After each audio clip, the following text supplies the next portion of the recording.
વિદ્યાર્થી મિત્રો, આજે આપણે નિશ્ચયકના ગુણધર્મનો ઉપયોગ કરી સ્વાધ્યાય 4.2 ના પાર્ટ 3 માં દાખલા નંબર 10 અને દાખલા નંબર 11 જોઈશું. વળી વિદ્યાર્થી મિત્રો, જો તમે મારો અગાઉનો પાર્ટ 2 મેળવવા માંગતા હોય તો આઈ બટન પર મારી લિંકને ક્લિક કરી શેર કરી શકો છો અથવા તો જોઈ શકો છો. વળી વિદ્યાર્થી મિત્રો, જો તમે મારો સ્વાધ્યાય 4.2 નો પાર્ટ 1 અને પાર્ટ 2 બંને મેળવવા માંગતા હો તો ડિસ્ક્રિપ્શનમાં મારી લિંક તમે મેળવી શકો છો અને શેર પણ કરી શકો છો. અને જો તમે મારી ચેનલ પર નવા વ્યુઅર હોય તો તમે મારી ચેનલને સબસ્ક્રાઇબ કરી શકો છો, લાઈક કરી શકો છો અને વહેલી તકે અપડેશન મેળવવા માંગતા હો તો મારી ચેનલના બેલ આઇકન પર તમે ક્લિક કરી શકો છો કે જેથી કરીને તમે વહેલી તકે અપડેશન મેળવી શકો. તો વિદ્યાર્થી મિત્રો, આપણે નિશ્ચયકના ગુણધર્મનો ઉપયોગ કરીને 10મો દાખલો જોઈએ. તો આપેલ છે કે x + 4 2x 2x 2x x + 4 2x 2x 2x x + 4 અને આપણે સાબિત કરવું છે 5x + 4 x 4 - x whole square. અહીં વિદ્યાર્થી મિત્રો આપણને એવું પણ કહી શકે કે x - 4 હોલ સ્ક્વેર પણ સાબિત કરી શકાય આ રીતે.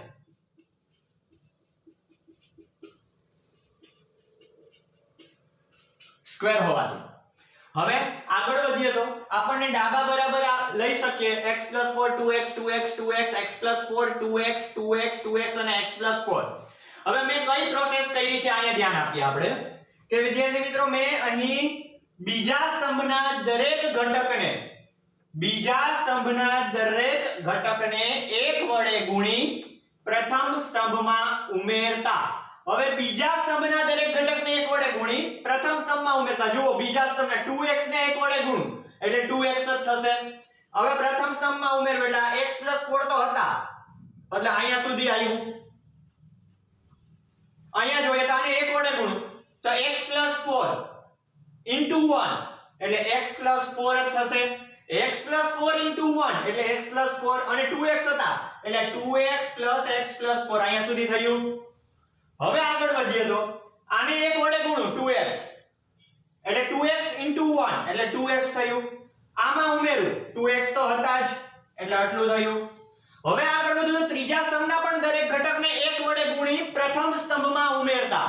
આપણે ભણી ગયા છીએ અને કઈ રીતે વચાય. ત્રીજા સ્તંભના દરેક ઘટકને 1 વડે ગુણી પ્રથમ સ્તંભમાં ઉમેરતા આ ક્રિયા કરવાની છે. તો આને 1 વડે ગુણું આમાં જ ઉમેરું એટલે અહીંયા સુધી તો પ્રોસેસ હતી જ ઓલરેડી. આને 1 વડે ગુણું એટલે પાછા +2x થયા, આખી પ્રોસેસ પૂરી થઈ. આને 1 વડે ગુણું આ તો અહીંયા હતી જ પ્રોસેસ 2x + x + 4 વાળી. આને 1 વડે ત્રીજા સ્તંભના દરેક ઘટકને એટલે બીજા એમના જ પ્રથમ સ્તંભના જ બીજા એલિમેન્ટમાં ઉમેરવાના એટલે પાછું આ પ્રોસેસ થઈ. જુઓ, પૂરી થઈ આખી પ્રોસેસ. અહીંયા પણ 1 વડે ગુણું એટલે x + 4 * 1 એટલે x + 4 જ થયું. આમાં ઉમેરું અહીંયા સુધી તો હતું જ ઓલરેડી એટલે પાછી આખી પ્રોસેસ પૂર્ણ થઈ. બાકી જેમ હતા એમને એમ બીજો સ્તંભ અને ત્રીજો સ્તંભ લખી કાઢ્યો. હવે મેં અહીંયા સરવાળો કર્યો. જુઓ, મેં આ પ્રોસેસ કરવાનું કારણ એક જ વસ્તુ કે મેં જમણી બાજુ જોયું મારે 5x + 4 જોઈએ છે તો 5x + 4 અહીંયા મેં ક્રિએટ કર્યા. પ્રથમ સ્તંભના દરેક એલિમેન્ટમાં મેં 5x + 4 ક્રિએટ કર્યા. જુઓ, x 2x 2x 2 ને 2 4 ને 5x + 4 આ 2 અને આ 2 4 અને 1 5 5x + 4 અહીંયા 2 ને 2 4 અને 1 5 5x + 4 આ બીજો સ્તંભ એમને આ ત્રીજો સ્તંભ એમને. હવે મેં શું કર્યું અહીંયા જુઓ, આ 5x + 4 ને મેં અહીંયા આવો 5x + 4 ને મેં કોમન લીધા. જુઓ, કોમન કાઢ્યા એટલે પ્રથમ સ્તંભમાંથી 5x + 4 કોમન લેતા.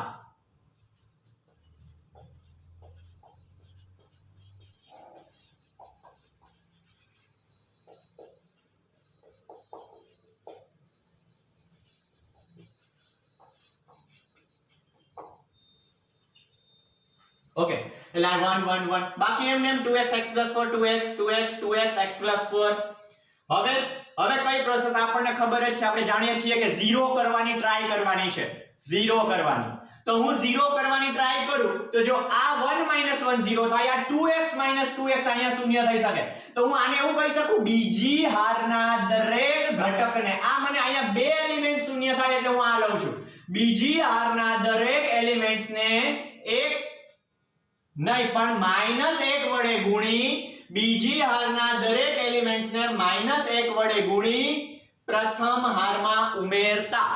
તો હવે કઈ રીતે થશે જુઓ, આમને -1 વડે ગુણો, આમને એટલે -1, આ 1 હતા એટલે 1 - 1 શૂન્ય, આમને -1 વડે ગુણવું એટલે જુઓ માઈનસ અહીંયા કરું છે પ્રોસેસ બીજી, એટલે x + 4 એટલે આ શું થયું, -1 વડે ગુણવું એટલે -x - 4. હવે હતું શું અહીંયા 2x, તો 2x તો હતા જ પ્લસ 2x એટલે આ શું વધ્યું, 2 માંથી 1 ગયા એટલે 1, મોટી સંખ્યા આગળની નિશાની x અને -4 એટલે આ એલિમેન્ટ્સ અહીંયા આવ્યો છે x - 4. હવે આ તો હતા જ -1 વડે ગુણો એટલે -2x, આમાં ઉમેરે એટલે 2x - 2x એટલે 0 થઈ ગયું. બાકી બંને એમને બીજી હાર ત્રીજી હાર. હવે આપણને ખબર છે કે મને આમાં વિસ્તરણ કરું તો કઈ હારને અનુલક્ષીને વિસ્તરણ મને ઈઝી પડશે, તો કે પ્રથમ હારને અનુલક્ષીને મને વિસ્તરણ ઈઝી પડે. પ્રથમ હારને અનુલક્ષીને મને વિસ્તરણ ઈઝી પડે તો શું થશે, અહીંયા જુઓ 0 x - 4 0, પ્રથમ હારના 5x + 4 એમના એમ 0, 3 × 3 નિશ્ચાયકનું વિસ્તરણ છે 0, વચલો ઘટક -x - 4, કઈ હાર અને કયા સ્તંભમાં છે એમને છુપાવી દે. સંતા કુકડીનો ખેલ આપણો જૂનો અને જાણીતો, x + 4 આની સાથે અગ્ર વિકર્ણ માઈનસ પ્રતિ વિકર્ણ આપણે જોઈ શકીએ છીએ, મેં કરેલું જ છે. x + 4 જુઓ -2x અને આ 0 નો 0 આપણે જોઈ શકીએ છીએ. ઓકે, હવે 5x + 4 ના 5x + 4 0 માઈનસ x - 4 ના x - 4 એક સાથે ગુણો x + 4 -2x + 0. હવે 5x + 4, હવે આ x - 4 અહીંયા માઈનસ જુઓ 4 - x વધશે, અહીંયા 4 મોટી સંખ્યા 2x x એટલે મોટી સંખ્યા આગળ નિશાની -x. હવે હું શું કરી શકું, મેં અહીંયા તમને બે ડાબી બાજુમાંથી જમણી બાજુ, બે જમણી બાજુ આપી, આમે સાબિત કરી શકું, આમે સાબિત કરી શકું. અહીંયા જોઈ શકો છો તમે કે 4 - x, હવે આને મેં 4 - x એટલે માઈનસ નિશાની મેં બહાર કાઢી એટલે પ્લસ કરી દીધા, આ 4 - x ને 4 - x એટલે આ મેં નીચે અંડરલાઈન આપી છે જુઓ, એટલે 4 - x નો હોલ સ્ક્વેર થઈ ગયો. એ તમારી જમણી બાજુ સાબિત થઈ શકે. વળી અહીંયા આવું પણ થઈ શકે, અહીંયાથી આવું પણ થઈ શકે. જુઓ શું થઈ શકે, અહીંયા 5x + 4 તો હતા જ, હવે મારે શું કરવાનું છે તો કે x - 4 તો હતા જ, x - 4 તો હતા જ, આને x - 4 માં ફેરવું તો પાછા માઈનસ બહાર નીકળે એટલે આ પ્લસ થઈ ગયા. એટલે આવું પણ સાબિત થઈ શકે, આવું પણ સાબિત થઈ શકે. જુઓ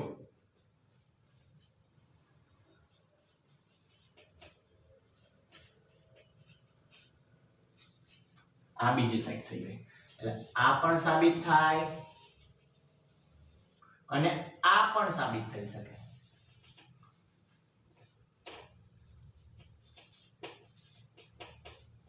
ઓકે, જોઈ શકો છો.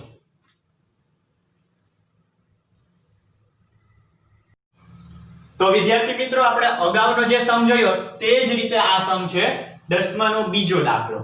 કઈ રીતે છે જુઓ, તમને આપેલું છે કે y + k y y + k y અને y + k ના બરાબર મારે આવું સાબિત કરવું છે k² 3y + k. હવે હું ડાબા બરાબર આવી રીતે લઈ શકું. જુઓ y + k y + k y અને y + k. તો અહીં વિદ્યાર્થી મિત્રો કોઈ પણ વેરીએબલ લઈ શકે. અહીં y માં છે તો x પણ લઈ શકાય. તો x લઉં તો અહીં આવી રીતે મને મળે k² 3x + k. હવે જુઓ અહીં પ્રોસેસ જે રીતે ગયા દાખલામાં આપણે પ્રોસેસ લીધેલી એવી જ પ્રોસેસ અહીંયા લેવાની છે. હવે મેં શું કર્યું કે અહીંયા મેં જોયું જમણી બાજુ 3y + k મારે બહાર જોઈએ છીએ, તો મેં દરેકમાં એલિમેન્ટ્સ બીજા સ્તંભના દરેક એલિમેન્ટ્સને 1 વડે ગુણી પ્રથમ સ્તંભમાં ઉમેર્યા. એવી રીતે ત્રીજા સ્તંભના પણ દરેક એલિમેન્ટને 1 વડે ગુણી પ્રથમ સ્તંભમાં ઉમેર્યા. તો બીજા સ્તંભની પહેલા પ્રોસેસ લઈએ તો આને 1 વડે ગુણો. આમને 1 વડે ગુણું છું તો શું થશે જુઓ. y * 1 1 y + k તો હતા જ અહીંયા સુધી આવ્યા.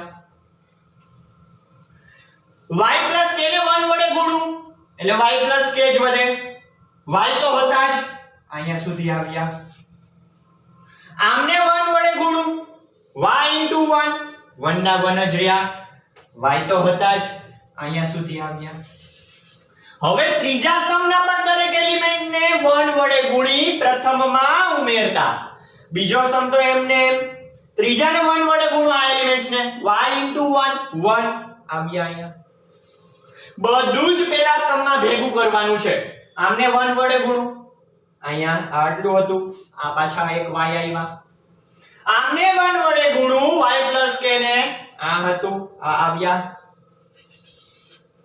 જ્યારે બીજો સ્તંભ એમને ત્રીજો સ્તંભ પણ એમને આવશે. આગળ વધીએ તો આ y અને આ y એટલે 3y + k. આ y અને આ y એટલે 3y + k.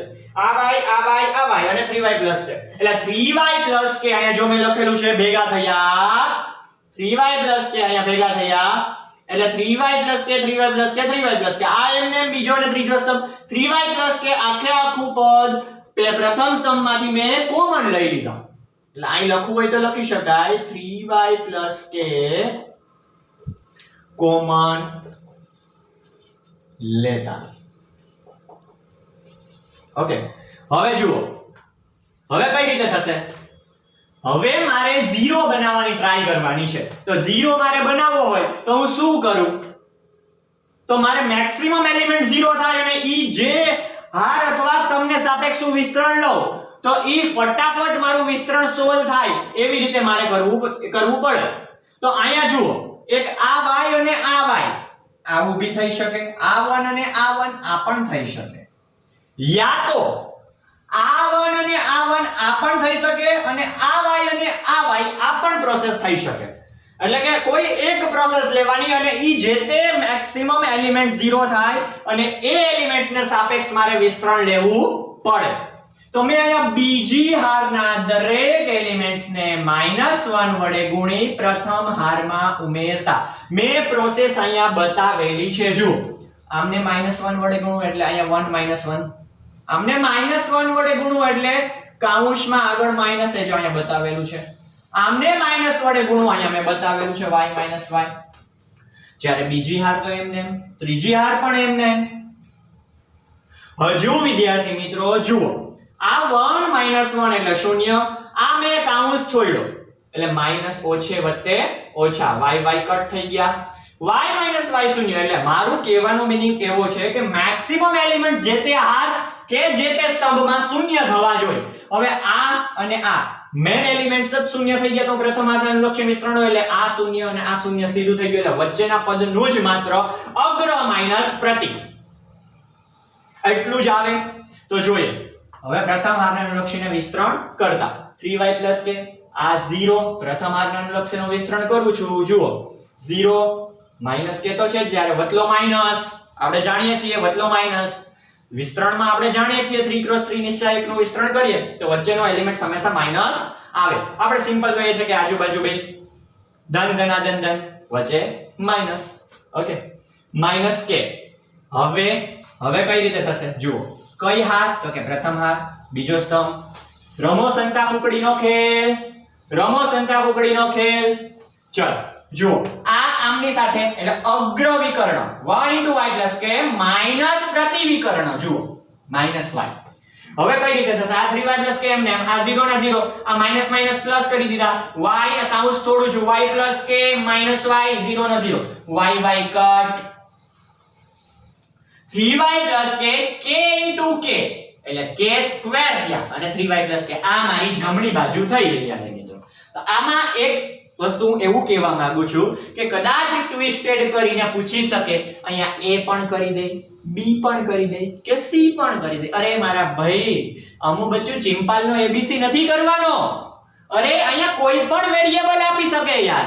x પણ આપી શકે, a પણ આપી શકે, b પણ આપી શકે, c પણ. અરે તમારા નામનો એલિમેન્ટ્સ પણ આવી શકે એટલે એક્ઝામમાં કોઈ પણ એલિમેન્ટ 3y ની જગ્યાએ હોય તો આપણે મૂંઝાવાનો પ્રશ્ન આવતો નથી. આપણે કોઈ પણ એલિમેન્ટ અહીંયા રાખીને કરી શકીએ. જ્યારે k છે અચળ પદ તરીકે છે k² તરીકે, ઓકે, એ 12 લઈ લીધા અને k * k² અને 3y + k, એટલે મૂંઝાવાની કોઈ જરૂરિયાત નથી, કોઈ પણ રીતે પૂછી શકે. સેમ એ જ મેથડ છે અગાઉના દાખલાની જેવી, જોઈ શકો છો. તો વિદ્યાર્થી મિત્રો 11મો દાખલાનો પહેલો ભાગ એ જ રીતે છે આપણે જે રીતે 10માનો પહેલો અને બીજો સમ જોયો તે. તો a - b - c 2a 2a 2b b - c - a 2b 2c 2c c - a - b બરાબર a + b + c whole cube મારે સાબિત કરવું છે. તો અહીંયા મેં ડાબા બરાબર લખ્યા જુઓ a - b - c 2a 2a 2b b - c - a 2b 2c 2c અને c - a - b. તો મેં કઈ પ્રોસેસ કરવી છે મારે કે બીજી હારના દરેક એલિમેન્ટને 1 વડે ગુણી. ને આપણે સ્તંભની પણ કરતા હતા અને રોની પણ કરતા હતા. તો અહીં મારે શું કરવાનું છે જુઓ, મેં રોની પ્રોસેસ કરી છે, મેં સ્તંભની કરી હતી 10મા દાખલામાં, તે જ રીતે મારે અહીંયા રોની કરવાની છે. બીજી હારના દરેક એલિમેન્ટ્સને 1 વડે ગુણી પ્રથમમાં ઉમેરતા, ત્રીજી હારના દરેક એલિમેન્ટને 1 વડે ગુણી પ્રથમમાં ઉમેરતા, બધું પહેલી હારમાં ભેગું કરવાનું છે. દાખલા તરીકે હું એમ કહું આને 1 વડે ગુણવું એટલે a - b - c, ઓકે, જો હું અહીંયા કરું છું a - b - c 1 વડે ગુણવું એટલે કેટલા થયા, આને 1 વડે એટલે +2b * 1 એટલે +2b આવ્યા. આને પણ વડે ગુણી આમાં ઉમેરવાનું છે +2c આવ્યા. હવે જુઓ a ના a આ એક b આમાંથી ગયા એટલે પ્લસ આમનું અને આમનું +b, આ આમનું +c, મોટી સંખ્યા આગળ આવી a + b. એવી રીતે દરેકમાં a + b + c વધ્યા ઉપર. એવી રીતે આ બંનેનું આમને માઈનસ વડે નથી ગુણવાના, આમને પણ નથી ગુણવા, 1 વડે ગુણવાના છે. એટલે આમને આયું એટલે a + b + c પણ વધશે. અહીંયા પણ એવી રીતે a + b + c વધશે. સેમ છે આ રીતે જે મેં કર્યું એ રીતે. હવે આગળ વધો વિદ્યાર્થી મિત્રો, કઈ રીતે જો આ ટ્રાય કરજો, ના થાય તો મને પૂછજો કે આમને 1 વડે ગુણી આમાં ઉમેરવાનું, આમને 1 વડે ગુણી આમાં ઉમેરવાનું, એટલે કે અહીંયા એટલે આટલું વધશે a + b + c. અહીંયા પણ એવી રીતે 1 વડે ગુણી ઉમેરવાનું, આમાં 1 વડે ગુણી ઉમેરવાનું આમાં, એટલે a + b + c વધશે. એટલે કે ત્રણેય એલિમેન્ટ્સ a + b + c થશે. એટલે કે પ્રથમ હારમાંથી a + b + c કોમન લો. a + b + c મેં કોમન લીધા એટલે 1 1 1 2b b - c - a 2b 2c 2c c - a - b.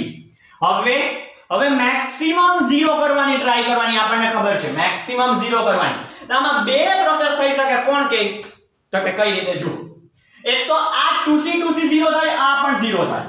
તમે c21 - 1 બીજા સ્તંભના દરેક ઘટકને -1 વડે ગુણી પ્રથમ સ્તંભમાં ઉમેરતા. તો એ મેં એલિમેન્ટ્સ લીધેલો છે, જુઓ આ 0 અને આ 2c 2c ના 0. હવે અહીંયા મેં કઈ રીતે કર્યું જુઓ, આ હું બતાવું છું અહીંયા તમને લોકોને કે આમને મેં -1 વડે ગુણું એટલે -b + c + a અને આ તો હતા જ +2b, એટલે કે અહીંયા શું થશે જુઓ a c બે ધન અને b પણ ધન, એટલે a c બે ધન અને b પણ ધન.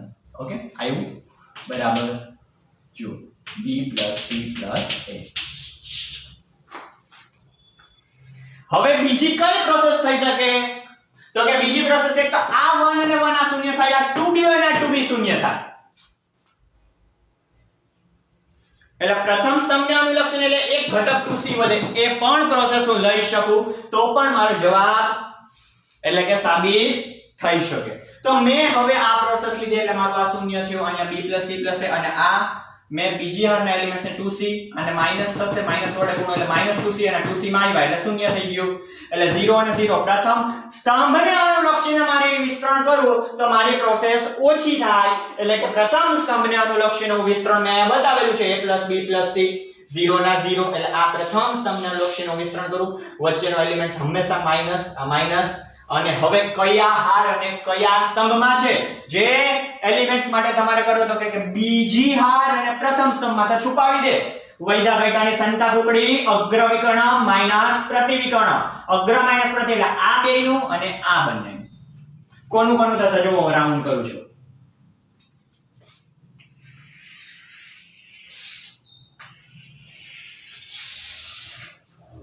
ઓકે તો અહીંયા શું લખ્યું છે જો અમે 1 વડે ગુણું c a b -2c minus પ્રતિવિકર્ણ. ઓકે જુઓ આ એમનું એમ અહીંયા મેં લખેલું છે. હવે હું શું કરું આ કાઉન્સ છોડું તો અહીંયા શું થશે જુઓ c માંથી એક c ગયો તો -c આ માઈનસ a આ -b આ એમને આ બધી પ્રોસેસ એમને આમને મેં b c c આગળ માઈનસ છે જ આમાંથી માઈનસ નિશાની કોમન કાઢો એટલે પ્લસ એટલે a b c a b c whole cube. Okay એટલે વિદ્યાર્થી મિત્રો એવું કહેવાનો મારો મીનિંગ છે કે આ સ્ક્વેર અને આ એક એટલે ક્યુબ થઈ ગયો જમણી બાજુ સાબિત કરી શકું. ના હું x y z માં પણ પૂછી શકે તો પણ મને આવડવું જોઈએ એટલે કે તો પણ આપણે કરી શકવા જોઈએ. બીજી વસ્તુ દાખલા નંબર 10 માં કોલમને સાપેક્ષ સેમ પ્રોસેસ હતી. આવી જ રીતે અહીં દાખલા નંબર 11 માં ત્રણ સેમ પ્રોસેસ છે વિદ્યાર્થી મિત્રો. તો આવો જ દાખલા નંબર 11 નો હજી આવો જ દાખલા નંબર 11 નો બીજો દાખલો છે. આવો જ દાખલા નંબર 11 નો બીજો દાખલો છે. તો હું એવું કહી શકું કે હવે તમને હોમવર્ક સ્વરૂપે આવડી શકે. ઓકે તો દાખલા નંબર 11 નો બીજો દાખલો આવી જ પ્રોસેસ છે કે કંઈક પ્રોસેસ કરી ભેગું કરો ભેગું કરીને કોમન લો કોમન લઈને 0 કરીને વિસ્તરણ કરીને સાબિત તમે કરી શકો. તો દાખલા નંબર 11 નો બીજો દાખલો હું તમને હોમવર્ક સ્વરૂપે આપી શકું. ઓકે તો બીજો દાખલો તમે કરી શકો. ન ખબર પડે તો મને પાછા પૂછજો કમેન્ટ સ્વરૂપે. ઓકે તો જોઈ લો એકવાર. તો વિદ્યાર્થી મિત્રો આ મેં તમને હોમવર્ક સ્વરૂપે જે બીજો દાખલો આપ્યો એ છે જુઓ રકમ જ એવી રીતે સેટ કરીને આપેલી હોય કે બે વખત પહેલા સ્તંભમાં z બીજા સ્તંભમાં બે વખત x અને ત્રીજા સ્તંભમાં બે વખત y એટલે એલિમેન્ટ્સ જ એવી રીતે સેટ કરીને આપ્યો હોય કે તમારી જમણી બાજુ આરામથી સાબિત થઈ શકે. હવે બીજી વસ્તુ જો અહીંયા બે ગણા z અહીંયા બે ગણા x અને અહીંયા બે ગણા y તો હું એવું કહી શકું કે બધું જ પ્રથમ સ્તંભમાં ભેગું કરી દો. ઓલામાં આપણે રો માં ભેગું કર્યું તો અહીંયા સ્તંભમાં એટલે વાઇસ વર્સા દાખલાઓ છે કઈ રીતે છે જુઓ કે 10મા દાખલામાં રો માં પણ ભેગું કરતા હતા અને સ્તંભમાં પણ એટલે કોઈ પણ એવું જરૂરી નથી કે રો માં જ ભેગું કરું યા તો કોલમમાં જ ભેગું કરું. આપણને ઈઝી પડે એ કરી શકીએ એટલે કે રો માં પણ ભેગું થઈ શકે અને કોલમમાં પણ ભેગું થઈ શકે. એટલે કે બધી જ હું અહીંયા પ્રથમ પ્રોસેસ મારી અહીંયા હું એવું લઈ શકું સિમ્પલ બોલું તો કે C211 અને C311 ક્રિયા લેતા. હવે જો હું આ ક્રિયા લઉં તો કઈ રીતે થાય જો અહીંયા એક કરું છું સિમ્પલ એટલે તમને લોકોને આઈડિયા આમને 1 વડે ગુણું એટલે x ના x એટલે x y 2z તો હતા એટલે 1x આવ્યા. હવે આમને 1 વડે ઈ પણ આમાં આવશે એટલે +y થયા. એટલે એલિમેન્ટ્સ અહીંયા શું થશે જુઓ આમનો એલિમેન્ટ્સ અહીંયા શું થશે જુઓ આના પછીના સ્ટેપની વાત છે. બે વખત x બે વખત y એટલે બે કોમન બે વખત x 2x 2y 2z એટલે આમાંથી બે કોમન નીકળશે જુઓ. એટલે આમાં અહીંયા પણ એવી રીતે આવશે 2x y z અહીંયા પણ એવી રીતે આવશે x y z એટલે આખો સ્તંભ આ થશે 2 કૌંસમાં x y z આખું કોમન. ઓકે અને પછી 0 કરવાની ટ્રાય કરો જે મેક્સિમમ એલિમેન્ટ 0 થાય એમને સાપેક્ષ વિસ્તરણ કરી અને તમે તમારી જમણી બાજુ આરામથી સાબિત કરી શકો. ના ખબર પડે તો મને પૂછજો કમેન્ટ સ્વરૂપે. ઓકે એક વખત મેળવી લો. તો આ હોમવર્ક સ્વરૂપે સમ કરવો.